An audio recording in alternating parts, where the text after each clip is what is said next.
Every one of us face unexpected challenges as we journey through life. At times, they can stand before us feeling naturally impossible. And yet, even in the midst of the deepest of human darkness, He is still at work. Throughout the Bible, we read account after account of God's faithfulness to His people. In that, we have full authority to stand in faith and proclaim, just as Joseph declared, "Don't you see? You planned evil against me, but God used those same plans for my good." As you see all around you right now, life for many people.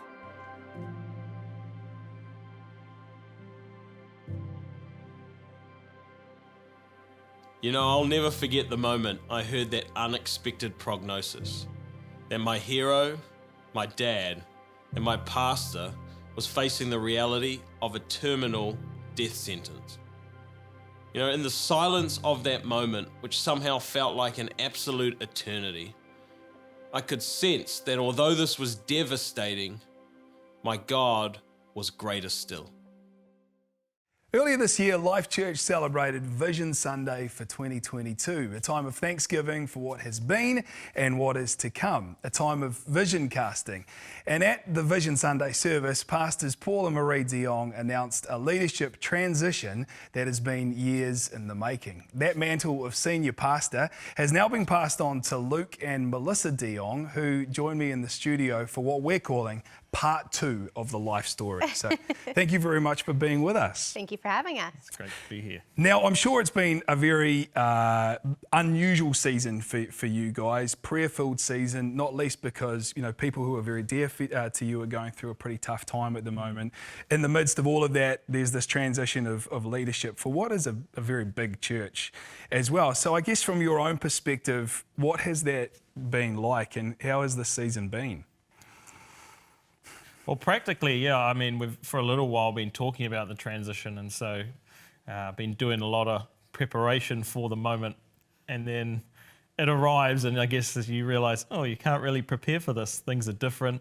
It's been amazing, to be really honest. Incredible team of people, but yeah, through the season that we've been in, it's uncanny how God's been in it. Is how we've been sort of talking about it and saying it's so evident God's hand has been through the journey we've had to walk through, and in fact, it's probably brought the family unit a whole lot closer, even though we've been a very close family, and then in turn has helped with the transition for the church and for us to be super smooth, to be honest.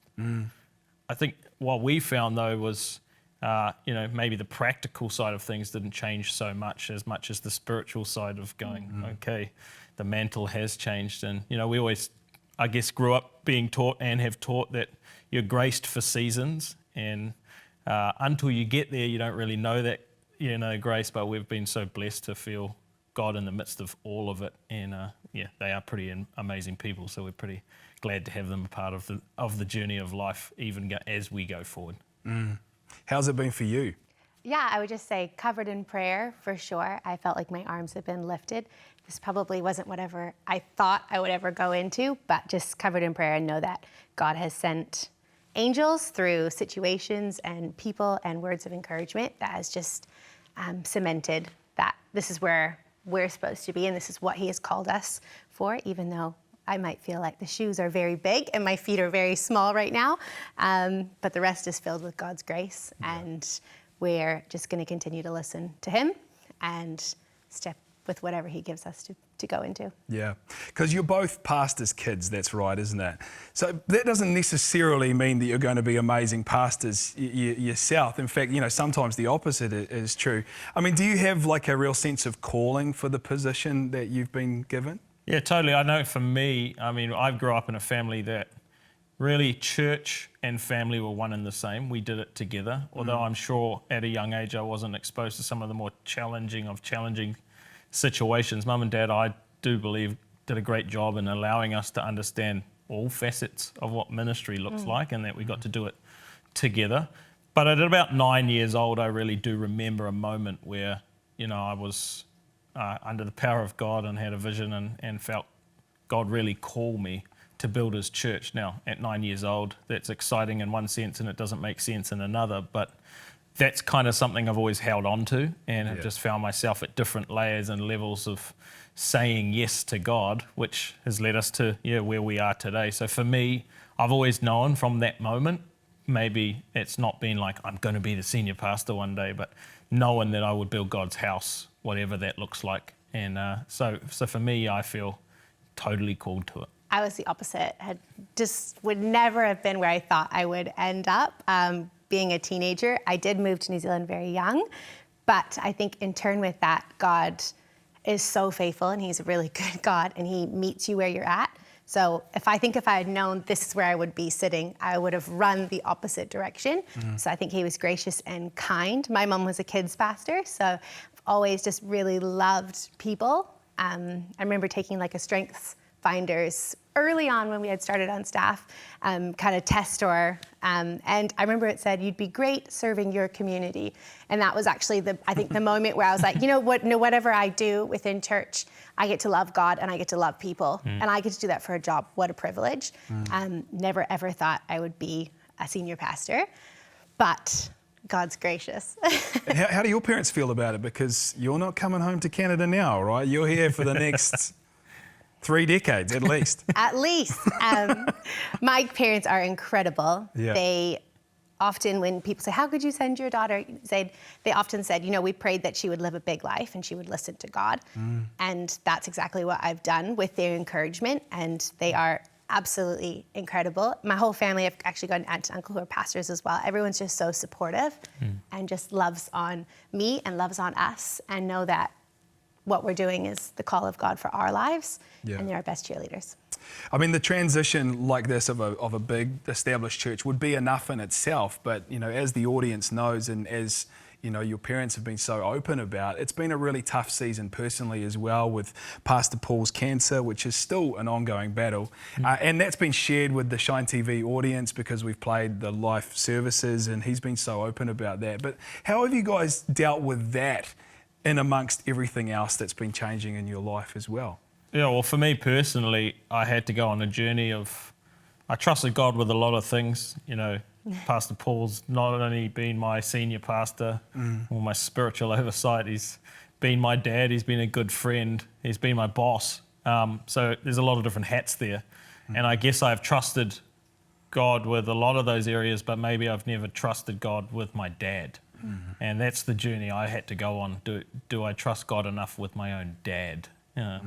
And in that, I guess you learn a new level of dependence. In that, you start to realise God is completely faithful. You know that and you say that, but it's in those moments where you say, all right, I've got no other option but to trust God. And I found myself pressing into a different level in God and getting new promises in Him, not just resting on old ones, to say, you know what, despite the outcome, my faith truly is in God rather than my dad's healing. Now, I still believe God will heal him through medicine and prayer and all of the rest of it, as he says, but I've had to get to that wrestle in my own faith, I guess, and to say, I'm actually going to go one step further with God and trust Him with my dad now. And I think that's really helped process a lot of it. It's still tough days, still moments. I've had some pretty very natural, hard moments with Dad in and out of hospital and all sorts of stuff.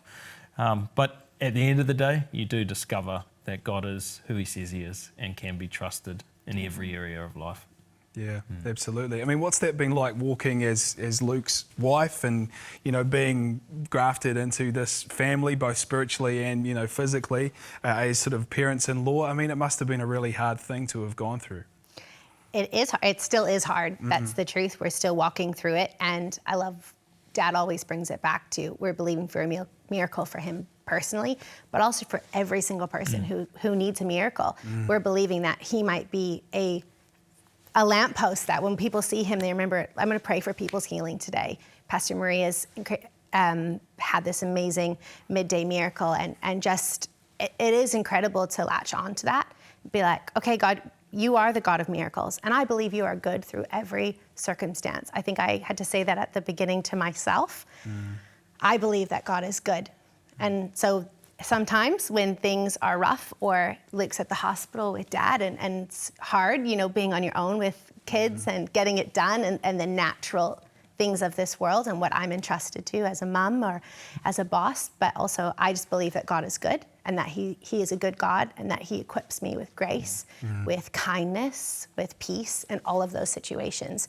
So I've had to hold on to the promises of God through this season, and I'm not the only one doing that. I'm just reminded that we are human, and it's not all about us, it's about the people. And it's such an important message too for all of us who are believers, and to see someone like Pastor Paul and Pastor Marie walk through it, to be up against it themselves, but to do it with such grace and such dependence on God is a real inspiration, isn't it? It's been incredible.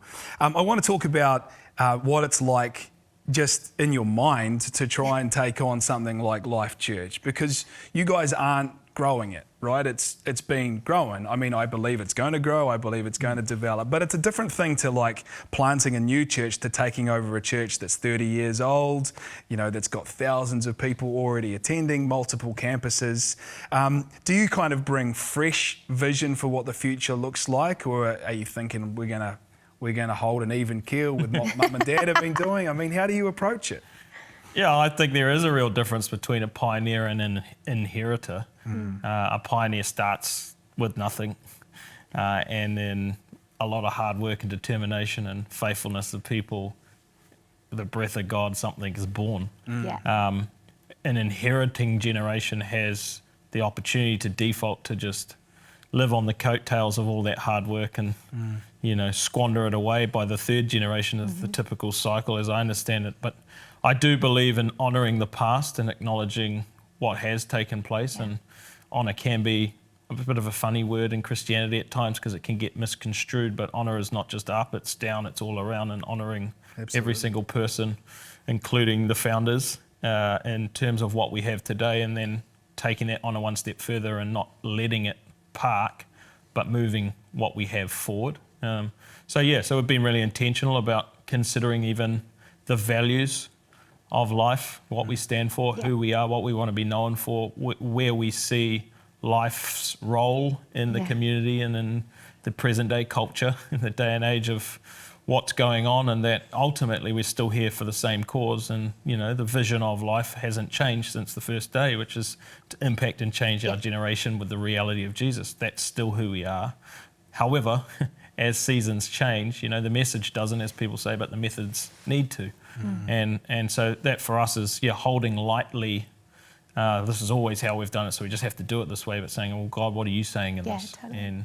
And believing that we can still honour what has been, but really shape what it needs to be for what God has in the future. I mean, at the end of the day, God's always one step ahead of us.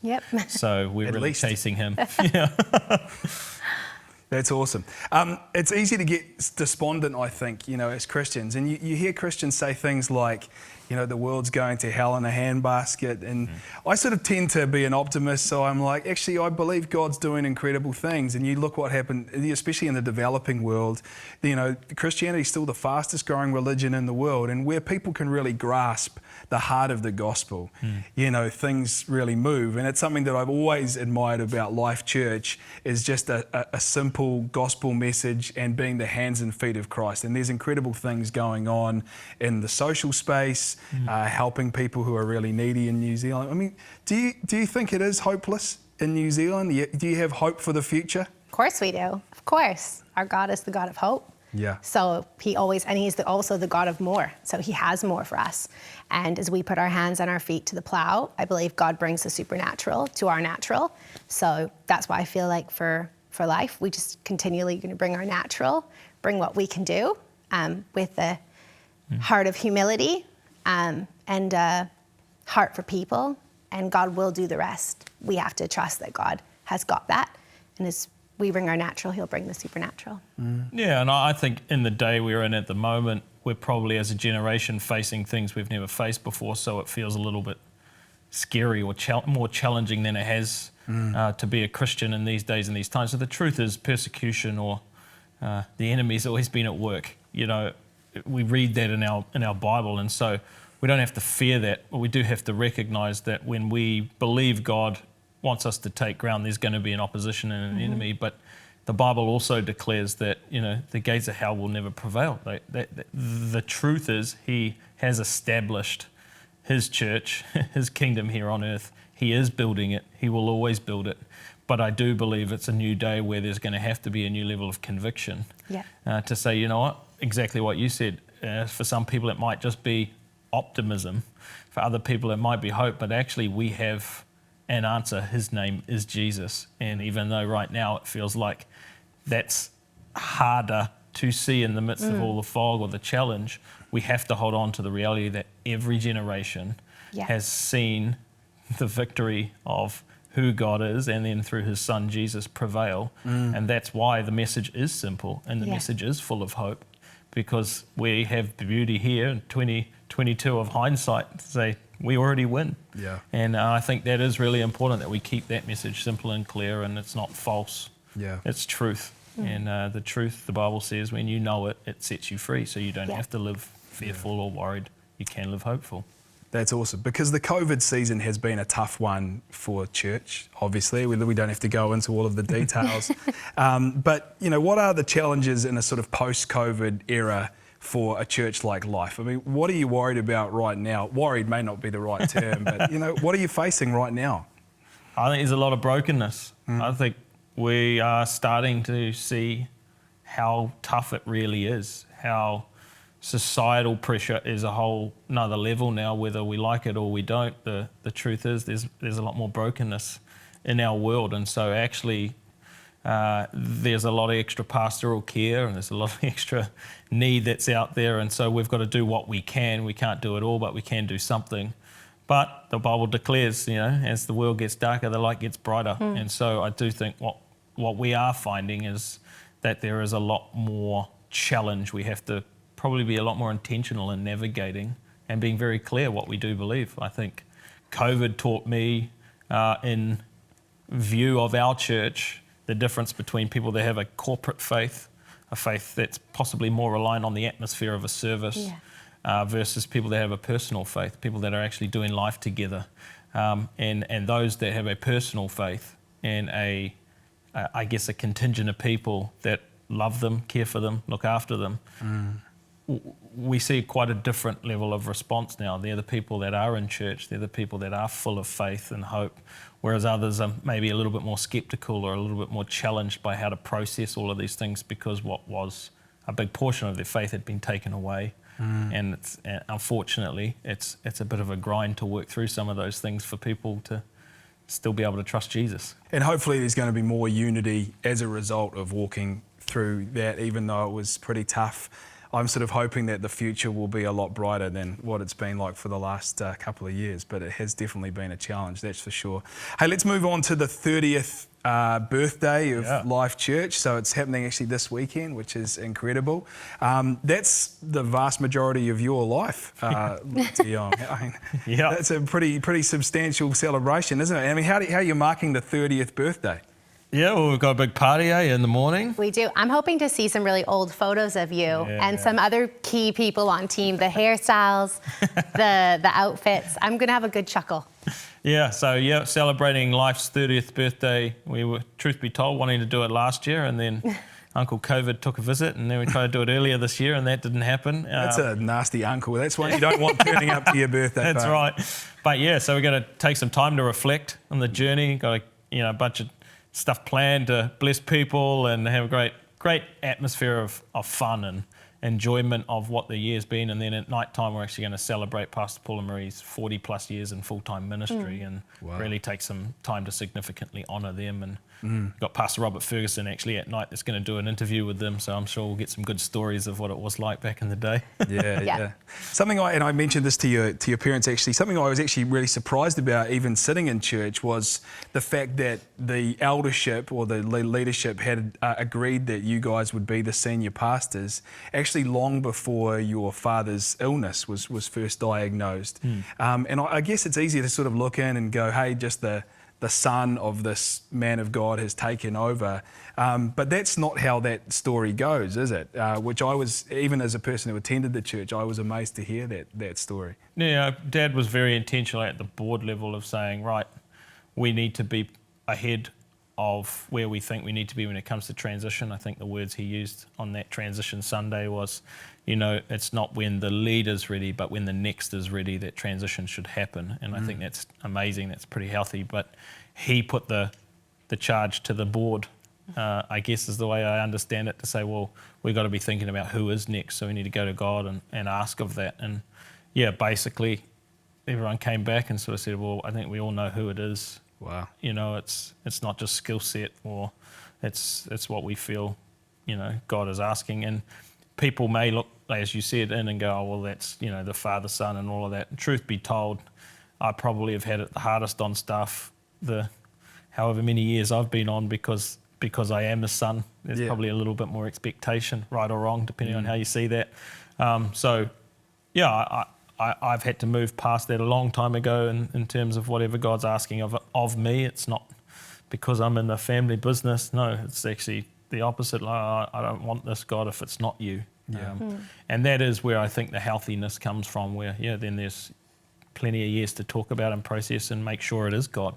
Yeah. I think sometimes a lot of people just say, oh, I feel this is God, and they go and do it, and there's no room for actually outworking what that means, whereas the beauty of a few years in advance caused many discussions to be able to settle on when the timing was. And then, uncanny timing is one way I'd put it, where we said Vision Sunday in 2022 is the date, and that was 2 years before. Wow. And then everything that's transpired in the last 6 to 8 months, it's pretty God timing, I guess, when you look back in hindsight, right? Yeah, it'd be good to have a little rest, wouldn't it? Like, if God's listening, just a little down season. Yeah, I would say Mum and Dad were really intentional with making sure that we went to God for ourselves as well. Not naturally, my heart would be out of loyalty to Mum and Dad to say, yeah, we'll do that. I can't say this is comfortable for me, being in front of a camera or being on stage. I am naturally the person in the back, where all black. I like to be, no one can see me, but I'm doing stuff, and but that's naturally my comfort zone.